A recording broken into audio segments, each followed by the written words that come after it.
శ్రీమాత్రే నమః. మిత్రులందరికీ శుభోదయం. ఈరోజు శ్రీ పరాభవనామ సంవత్సర ఆషాఢ బహుళ దశమి శనివారం. ఈరోజు దశమి ఉదయం 11:18 వరకు ఉంది. తదుపరి ఏకాదశి. ఈరోజు రోహిణి నక్షత్రం మధ్యాహ్నం 3:22 వరకు ఉంది. తదుపరి మృగశిర.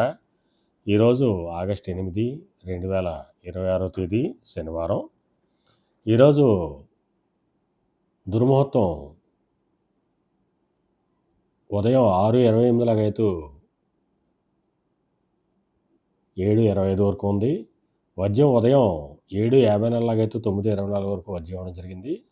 అలాగే మరలా వజ్యం రాత్రి 8:34 లాగైతూ 13 వరకు వజ్యం ఇవ్వడం జరిగింది. ఈరోజు పంచాంగరీత్యా ఈ రకమైనటువంటి ఫలితాలు గోచరిస్తున్నాయి. అలాగే ఈరోజు నక్షత్రాలు అయినటువంటి రోహిణి, మృగశిర నక్షత్రాలు ఎవరికి తారాబలం కుదురుతుందో మనం పరిశీలించినట్టయితే ఆరుద్ర, స్వాతి, శతతార ఈ నక్షత్రాల్లో జన్మించిన మన మిత్రులందరికీ కూడా ఈరోజు నక్షత్రాలు అయినటువంటి రోహిణి, మృగశిర నక్షత్రాలు అనుకూలంగా ఉంటాయి. అందువలన ఇప్పుడు చెప్పుకున్నటువంటి నక్షత్ర జాతకులందరికీ ఈరోజు శుభకరంగా ఉండే అవకాశం ఉంది.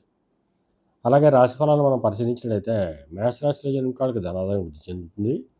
వృషభ రాశిలో జన్మించిన వాళ్ళకి ఆరోగ్యం చేకూరుతుంది. మిథున రాశిలో జన్మించిన వాళ్ళకి అనారోగ్య సూచన. కర్కాటక రాశిలో జన్మించిన వాళ్ళకి చేసేటువంటి వ్యాపారాలు లాభసాటిగా సాగుతాయి. సింహరాశిలో జన్మించిన వాళ్ళకి ఉద్యోగ అవకాశాలు పెరుగుతాయి.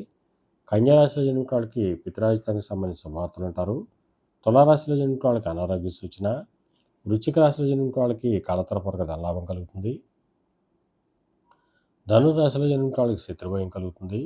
మకర రాశిలో జన్మించిన వాళ్ళకి సంతానానికి సంబంధించిన శుభవార్తలు ఉంటారు. కుంభరాశిలో జన్మించిన వాళ్ళకి ఆకస్మిక ప్రయాణాలు చేయాల్సిన అవసరం ఉంటుంది. కన్యారాశిలో మేన రాశిలో జన్మించిన వాళ్ళకి పరాక్రమంతో ఆదాయాలు ఏర్పడతాయి. ఈరోజు ద్వాదశ రాశి యొక్క ఫలితాలు ఈ రకంగా తెలియజేయడం జరిగింది. అలాగే ఈరోజు శనివారం, శనిబలం ప్రబలంగా ఉంది.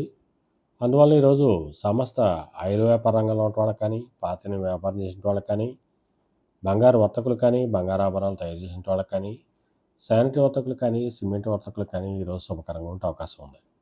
అలాగే ఈరోజు శనివారం, అందువలన ఆ పరమేశ్వరుణ్ణి ఆవు పాలతో అభిషేకించినట్టయితే సర్వశుభాలు కలుగుతాయని చెప్పి శాస్త్రీరీత్యా తెలియజేయడం జరుగుతుంది. అలాగే మరలా రేపు శుభోదయం కార్యక్రమంలో మరిన్ని విషయాలు తెలుసుకుందాం. అంతవరకు మన మిత్రులందరికీ మరొకసారి శుభోదయం. ఇట్లు మీ పెద్దబాబు సిద్ధాంతి, కొలల బాబునాయుడు.